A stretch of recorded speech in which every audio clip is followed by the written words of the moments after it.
Hello, I'm Esme Murphy, and welcome to Talking Points. The Democratic National Committee brought its summer meeting to Minneapolis, where there is some serious soul-searching on how the Democratic Party can get back on track. There is, of course, the disaster of the Democratic election in 2024, where Republicans nationally won the White House and both houses of Congress, paving the way for the newly elected president, President Trump, to push forward his agenda with little opposition. But it's not just the 2024 election. Between 2020 and 2024, 30 states that track voter registrations by party say Republican registrations rose and Democratic registrations fell during that time. Democrats lost 2.1 million voters. Republicans gained 2.4 million. Minnesota is not one of those 30 states because Minnesota does not register voters by party.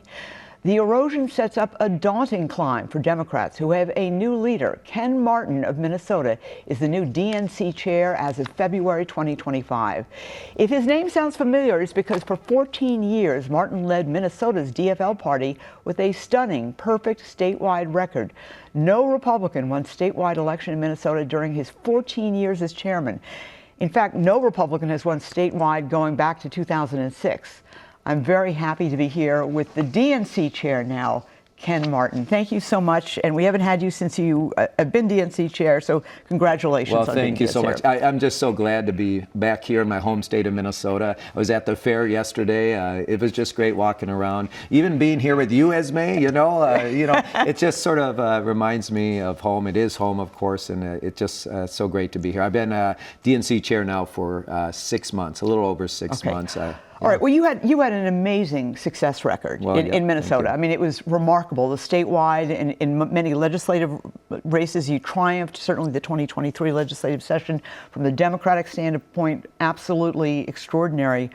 Can you duplicate that on the national level? That's a tough Well, I'm call. certainly going to do my best to do that. And one of the reasons we were successful here in Minnesota is I just didn't get caught up in the noise. I didn't allow all the things swirling around to distract me from what my goal was. My North Star is winning elections, and that means keeping your head down, focusing on the work to build the infrastructure you need to win statewide here in Minnesota. And that's why we didn't lose. Of course, we had exceptional candidates, and that's half the battle, right? We had great candidates running under our banner. But the other half is building long-term and durable infrastructure to actually help you win throughout the state. And that's the reason we won. And what I'm going to do nationwide is take that same model, right, of year-round organizing, not stopping having conversation with voters, but continuing to actually campaign and making sure we're building the party everywhere. That's the same model that I'm going to bring to the DNC. We've made great progress already. So far this year, Esme, we've had 38 elections on the ballot around the country since Donald Trump was inaugurated. In all 38 of those elections, we have overperformed as Democrats, and in many of them, we've won. In fact, we've overperformed to the tune of about 11 percentage points on average, meaning that helps us expand out the map as we go into these critical elections in 25 and 26. What do you do about those numbers, though, in that New York Times article?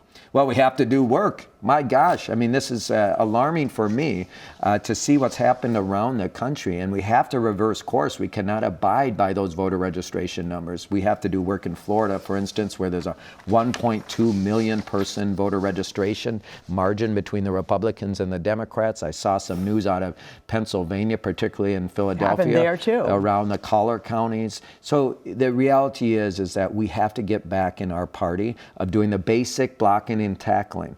Guess what? This type of work is not sexy, but that's the work that's important. Getting out there, person to person, neighbor to neighbor, registering voters, again, doing partisan voter registration. And I'm proud that we just kicked that off this summer with our Organizing Summer program, doing partisan voter registration in partnership with our state parties and our local party committees. Okay, well, Minnesota's Democratic Party is famous for its ground game, and I've actually been on the desk on election night. Once I tried to call Keith Ellison. He was out door knocking in one of his campaigns at 7:30 on election night.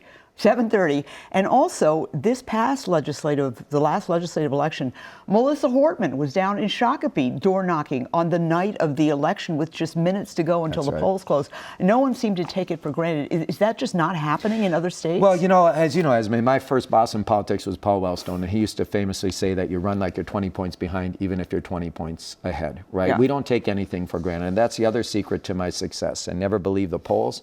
We always ran through the finish tape. We never took it easy. We never took our foot off the gas. And that includes working all the way up until 8 o'clock. When the polls close here in Minnesota, we don't leave any voter left behind. We go out there and try to turn out every single person we can until the polls close. That, again, that's a certain ethos in Minnesota that I don't see around the nation, right? It's not just me, it's our elected officials. We don't take anything for granted. And, we work hard. And if you organize that way, right? My motto at the DNC is when you organize everywhere, you can win anywhere. And that's what we're trying to do. Take a little bit of this Minnesota magic, right? There's nothing secret about it, right? It's a lot of hard work. It's just hard work. And it's getting out there and building relationships with voters around shared values, giving people a sense that you actually give a damn about them and that you're going to fight for them. And then working your tail off to actually be present in communities, actually talk to voters, actually mobilize them and get them to the polls. That's the secret of the Minnesota DFL. All right. Well, let's talk about the Minnesota DFL because like the National Democratic Party, there is an enormous split between progressives and so-called moderates. We're really seeing it in what happened in Minneapolis with the revocation of the endorsement for Senator Fateh, who was the endorsed candidate. There were some irregularities in the voting. Obviously, there's a lot of controversy. People like progressives like Ilhan Omar are not happy about it. I mean, what do you do about, first of all, what do you think about that? And then just on a larger scale, how do you deal with this divide that is so profound, including issues like Gaza? Well, listen, I mean, I've said this a million times, both here in Minnesota and then nationally. No one should confuse unity with unanimity.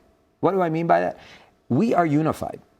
From top to bottom, from left to right, wherever you're at on the ideological spectrum, wherever you live in this country, Democrats are unified. We are unified behind one goal, which is to win and to defeat this fascist in the White House. That is our goal, is to win and take back power so we can actually restore some balance in this country again. There is no division within our party on that.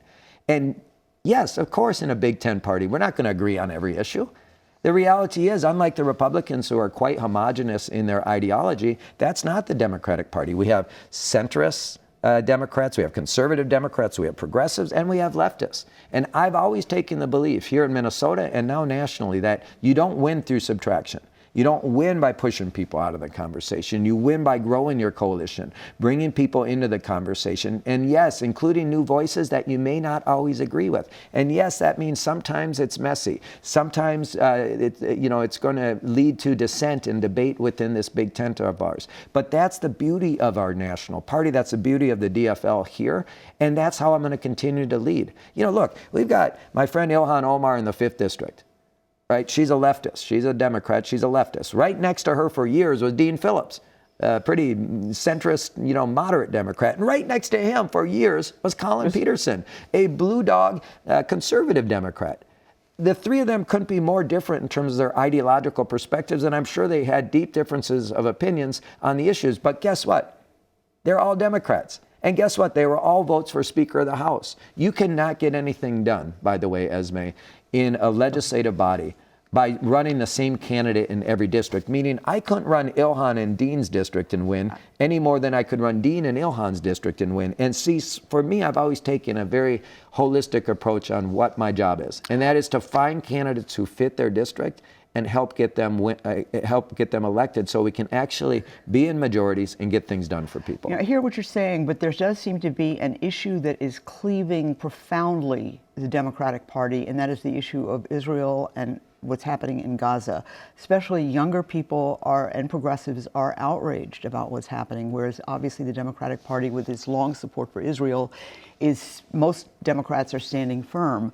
Although there seem to be a couple of cracks. I mean, how do you deal with that? Because when you're talking about young people, you need young people on your side. Well, we need all people on our side. Again, we grow our coalition by bringing in as many people as possible, including young people. But this isn't an issue that's just that young people care about. People across the country care deeply about this issue. And I've always centered humanity in this conversation, right? The fact of the matter is you had 1,200 innocent Israelis died. You have up to 30, 40,000 innocent Palestinians dying. And it should not be accepted as commonplace in any conflict around the world that it's acceptable to have civilians dying in conflict like this. And that's where I've always centered the conversation. But let me say this very clearly. We have a humanitarian crisis going on in Gaza. And our country needs to do everything possible to make sure that we are helping the starving children, the starving families, and others in Gaza right now. And second, we also need to get the hostages out of Gaza. And we also, as our party always has, need to continue to stand with Israel and its right to exist and to defend itself. And as I always have and believe, we need to have a two-state solution with a independent state of Israel living side by side, a state of Palestine living in peace. That is my position. That's been our party's position. And in this moment of crisis in Gaza, we need to center what's happening right there and get the aid to those starving families that need it. What about the big, beautiful bill? There's something in there that has me asking the question. The tax cuts go into effect this spring. People will be thrilled. They've got extra money in their pocket. But a lot of the cuts, the direct cuts that affect states like Minnesota, do not happen until after the midterm elections. Isn't that going to hurt you? Well, that's just not accurate. I mean, the reality is hospitals are already preparing for these cuts to Medicaid, right? We know that. But the real pain, and there's going to be pain, and let me finish for a second. 300 hospitals are going to close in this country. Over a quarter of nursing homes are likely to close. Insurance companies are already projected to raise their premiums in January of this year. And those hospitals that are staying open are already laying off healthcare professionals. And what that means for us, for you and I who are not on Medicaid, right, is that for you and I, it's going to be harder for us to receive the health care we deserve, not to mention the 17 million Americans that are being booted off of health insurance. We know that these impacts are already happening around the country. And when you attach that to the tariffs that are actually increasing the cost of goods, on almost every hardworking American, and then the fact that you're taking food assistance away from 22 million starving families in this country, it's immoral and it's callous. And the reality is the impacts are already being felt by Americans far and wide, which is, by the way, why Donald Trump's numbers are in the toilet. He's sitting they're not that bad. Sure. The average of his, I just looked at this, the average, according to Real Clear Politics, of his approval rating is at 46%. Yes, that's below 50%, but Joe Biden's was way below that. I mean, there are many Democrats who wonder why it's not worse, but that's the average of the polls. We've seen polls in recent days that have him in the mid-30s. And the point is he's been losing ground on every single issue. He's been losing ground with his coalition. And look, we're not going to rely on a person failing to make our case. To make our case about actually what we're going to do to improve people's lives. And while we have to resist Donald Trump with every fiber of our being, right? Okay. And there's a huge backlash going on right now in this country as a result of this big, ugly bill.